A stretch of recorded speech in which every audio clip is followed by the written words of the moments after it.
Baik, Tribuners, kita ke berita lain. KPK minta Pemda komitmen berantas korupsi di Maluku. Wakil Ketua Komisi Pemberantasan Korupsi atau KPK, Nurul Gufron, meminta pemerintah daerah Maluku untuk berkomitmen memberantas korupsi. Hal itu disampaikan Gufron dalam rapat koordinasi dan supervisi di kantor Gubernur Maluku pada Kamis 4 November 2021. Menurut Gufron, hadirnya KPK di Maluku untuk berkoordinasi agar penyelenggaraan pelayanan publik di Maluku dapat disatukan visi dan misinya. KPK pun membuat komitmen dengan pemerintah demi penyelenggaraan pelayanan publik di Maluku yang terintegrasi dan bebas dari praktik korupsi.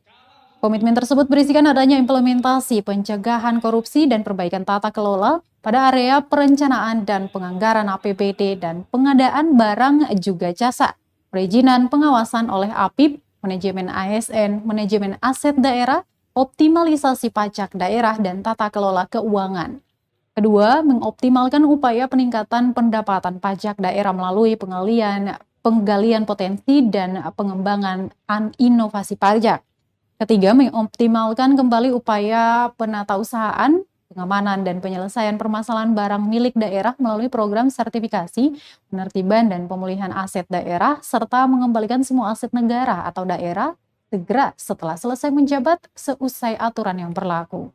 Kemudian mengimplementasikan seluruh program penanganan COVID-19 secara akuntabel dan terhindar dari praktik korupsi. Dia juga mengimbau untuk mengimplementasikan materi anti korupsi pada setiap jejaring pendidikan. Keenam, mengimplementasikan seluruh rencana aksi program pemberantasan korupsi yang terintegrasi secara konsisten dan berkelanjutan. Pengelolaan aset daerah sampai ke dana desa. Salah satunya di dana yang dipertanyakan tentang pengelolaan aset daerah. Maluku memang di posisi tengah.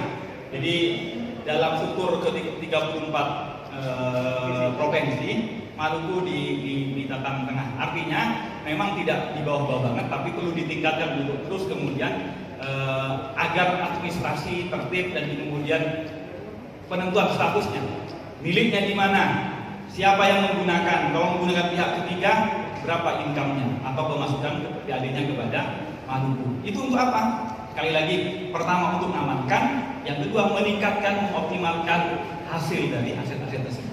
Demikian, terima kasih atas perhatiannya. Saya mohon maaf, saya akhiri. Wassalamualaikum.